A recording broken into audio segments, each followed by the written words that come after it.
ಆಗ್ತಿದೆ ಒಂದು ಮ್ಯೂಸಿಕಲ್ಲಿ ಈ ಸಿನಿಮಾ ಮ್ಯಾಜಿಕ್ ಮಾಡುತ್ತೆ, ಮ್ಯೂಸಿಕ್ ಮ್ಯಾಜಿಕ್ ಮಾಡುತ್ತೆ, ಒಂದು ಹೀರೋ ಆ್ಯಕ್ಟಿಂಗ್ ಮ್ಯಾಜಿಕ್ ಮಾಡುತ್ತೆ, ಕಾಮಿಡಿ ಮಾಡುತ್ತೆ. ಆಮೇಲೆ ಇಡೀ ಎಂಟೈರ್ ಸಿನಿಮಾ ಆಡಿಯನ್ಸ್ನ ಕೂರಿಸುತ್ತೆ. ಏನು ದುಡ್ಡು ಕೊಟ್ಟು ಸಿನಿಮಾ ನೋಡ್ತೀರಾ ಅದಕ್ಕೆ ಮೋಸ ಆಗಲ್ಲ. ಎಂಟರ್ಟೈನ್ಮೆಂಟ್ ಪ್ಯಾಕೇಜ್ ಅಂತಲೇ ಹೇಳ್ಬೋದು. ಈ ಸಿನಿಮಾ ನಿಲ್ಲುತ್ತೆ ಖಂಡಿತವಾಗ್ಲೂ. ನೀವೆಲ್ಲ ಥಿಯೇಟ್ರಿಗೆ ಬಂದು ನೋಡಿದ್ರೆ ಖಂಡಿತವಾಗ್ಲೂ ಈ ಸಿನಿಮಾ ನಿಲ್ಲುತ್ತೆ. ದಯವಿಟ್ಟು ಬಂದು ನೋಡಿ. ದಯವಿಟ್ಟು ತುಂಬ ವರ್ಷಗಳಾಗಿದೆ ಈ ಥರ ಒಂದು ಸಿನಿಮಾ ಬಂದು. ಈ ಸಿನಿಮಾನ ನೋಡಿ ಉಳಿಸಿ ಅಣ್ಣನ್ನ ನಮ್ಮನ್ನ ಎಲ್ಲರೂ ಬೆಳೆಸಬೇಕು. ದಯವಿಟ್ಟು ಥಿಯೇಟ್ರಿಗೆ ಬಂದು ಸಿನಿಮಾ ನೋಡಿ. ಯಾಕಂದರೆ ನಾವು ಏನು ಹೇಳಿದ್ರು ನಮ್ಮ ಸಿನಿಮಾದವರು ನಾವು ಹೇಳ್ತಾ ಇದೀವಿ ಅಂತ ಅನಿಸುತ್ತೆ ನಿಮಗೆ. ನೀವು ಥಿಯೇಟ್ರಿಗೆ ಬಂದು ನೋಡಿದಾಗ ಅಷ್ಟೇ ಗೊತ್ತಾಗೋದು ಈ ಸಿನಿಮಾ ಹೆಂಗಿದೆ ಏನು ಅಂತ. ಬಾಯಿಂದ ಬಾಯಿಗೆ ಹೋದಾಗ ಅಷ್ಟೇ ಈ ಸಿನಿಮಾ ಗೆಲ್ಲಕ್ಕೆ ಸಾಧ್ಯ. ದಯವಿಟ್ಟು ನೀವೆಲ್ಲರೂ ಥಿಯೇಟ್ರಿಗೆ ಬಂದು ಸಿನಿಮಾ ನೋಡಿ. ನಿರ್ದೇಶಕರು ತುಂಬ ಕಷ್ಟಪಟ್ಟು 3 ವರ್ಷಗಳವರೆಗೆ ಸತತ ಪ್ರಯತ್ನ ಪಟ್ಟು, ಅವ್ರ ಕಷ್ಟ ನನಗೆ ಗೊತ್ತು, ಏನೇನು ಎಲ್ಲೆಲ್ಲಿಂದ ದುಡ್ಡು ತಂದಿದ್ದಾರೆ ಅಂತ. ಅಷ್ಟೆಲ್ಲ ಕಷ್ಟಪಟ್ಟು ಇದೊಂದು ಒಳ್ಳೆ ಅದ್ಭುತ ಸಿನಿಮಾ ಮಾಡಿದ್ದಾರೆ. ದಯವಿಟ್ಟು ಥಿಯೇಟ್ರಿಗೆ ಬಂದು ಸಿನಿಮಾ ನೋಡಿ. ಅಣ್ಣನ 3 ಶೇಡಲ್ಲಿ ನೋಡ್ಬೋದು. ಈ ಥರ ನಮ್ಮ ಕರ್ನಾಟಕದಲ್ಲಿ ಇಂತಹ ಒಂದು ಅದ್ಭುತ ಪ್ರತಿಭೆ ಇದೆ. ಈ ಪ್ರತಿಭೆನ ನೀವು ನೋಡಬೇಕು, ಖಂಡಿತ ಬೆಳೆಸ್ತೀರಾ. ದಯವಿಟ್ಟು ಥಿಯೇಟ್ರಿಗೆ ಬಂದು ನೋಡಿ. ನಾನು ಕೈ ಮುಗಿದು ಕೇಳ್ಕೊಳ್ಳೋದಿಷ್ಟೇ, ದಯವಿಟ್ಟು ಥಿಯೇಟ್ರಿಗೆ ಬಂದು ಸಿನಿಮಾ ನೋಡಿ. ಅದ್ಭುತವಾಗಿದೆ ಸಿನಿಮಾ. ನಾನು ಕೂಡ ಎಮೋಷನಲ್ ಆಗ್ಬಿಟ್ಟೆ. ನಾನು ಆ್ಯಕ್ಟ್ ಮಾಡಿದ್ದೀನಿ ಅಂತಲ್ಲ, ಎಲ್ಲೋ ಒಂದು ಕಡೆ ಕಥೆಯಲ್ಲಿ ನಾನು ಜರ್ನಿಲಿ ಹೋಗ್ತಾ ನಾನೇ ಎಮೋಷನಲ್ ಆಗ್ಬಿಟ್ಟೆ. ದಯವಿಟ್ಟು ಥಿಯೇಟ್ರಿಗೆ ಬಂದು ನೋಡಿ ಪ್ಲೀಸ್.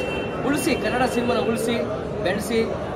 ಅಣ್ಣನಿಗೆ ಒಂದು ಹೊಸ ಇದೇ ಬರಬೇಕು, ಮೈಲೇಜ್ ಬರಬೇಕು ಈ ಸಿನಿಮಾದಿಂದ. ದಯವಿಟ್ಟು ಸಿನಿಮಾನ ಥಿಯೇಟ್ರಿಗೆ ಬಂದು ನೋಡಿ. ಸರ್ ಹೇಳಿ ಸರ್, ಜನ ತುಂಬ ಹ್ಯಾಪಿ ಆಗಿದ್ದಾರೆ, ಒಳ್ಳೆ ರಿವ್ಯೂ ಕೂಡ ಕೊಟ್ಟಿದ್ದಾರೆ. ಸಂತೋಷ್ ಸರ್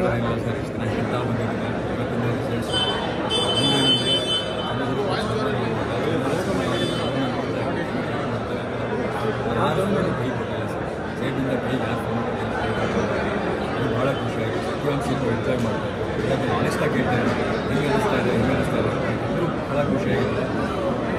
ಎಲ್ಲರನ್ನ ಕೇಳ್ಕೊಳ್ಳೋದಷ್ಟೇ, ಮೀಡಿಯಾದವ್ರಿಗಾಗಲಿ ಆ ಭಾಷೆಯಲ್ಲಿ ಬ್ಯುಸಿ ಇದ್ದಾರೆ, ಈ ಭಾಷೆಯಲ್ಲಿ ಬ್ಯುಸಿ ಇದ್ದಾರೆ, ಆ ಭಾಷೆಯಲ್ಲಿ ಸಿನಿಮಾ ಮಾಡ್ತಿದ್ದಾರೆ, ಈ ಭಾಷೆಯಲ್ಲಿ ಸಿನಿಮಾ ಮಾಡ್ತಿದ್ದಾರೆ ಅಂತ ಹೇಳ್ತಿದ್ದಾರೆ. ನಮ್ಮ ಭಾಷೆಯಲ್ಲಿ ಸಿನಿಮಾ ಮಾಡೋದಾಗಲಿ, ನನ್ನ ಭಾಷೆಯಲ್ಲಿ ಮಾಡಿ ತುಂಬ ಪ್ರಾಮಾಣಿಕವಾಗಿ ಮಾಡಿರೋ ಸಿನಿಮಾ.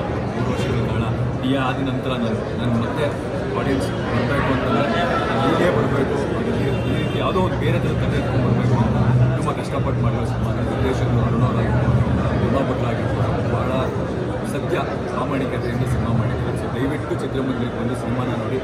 ಇಷ್ಟು ವರ್ಷಗಳ ಕಾಲ ನಾಗಿಣಿ, ಪ್ರಿಯಾ, ದಸರಾ ಇಷ್ಟು ವರ್ಷಗಳ ಕಾಲ ಕೈ ಹಿಡಿದು ನಡೆಸ್ಕೊಂಡು ಬಂದಿದ್ದೀರ.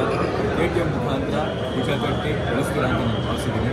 ಎಲ್ಲರಿಗೂ ನಾನು ಕೇಳ್ಕೊಳ್ಳೋದು, ದಯವಿಟ್ಟು ಚಿತ್ರಮಂದಿರಕ್ಕೆ ಬಂದು ಸಿನಿಮಾ ಒಂದು ಸತಿ ನೋಡಿ. ನನಗೆ ಇಷ್ಟ ಆದರೆ ನನ್ನ ಸ್ನೇಹಿತರನ್ನ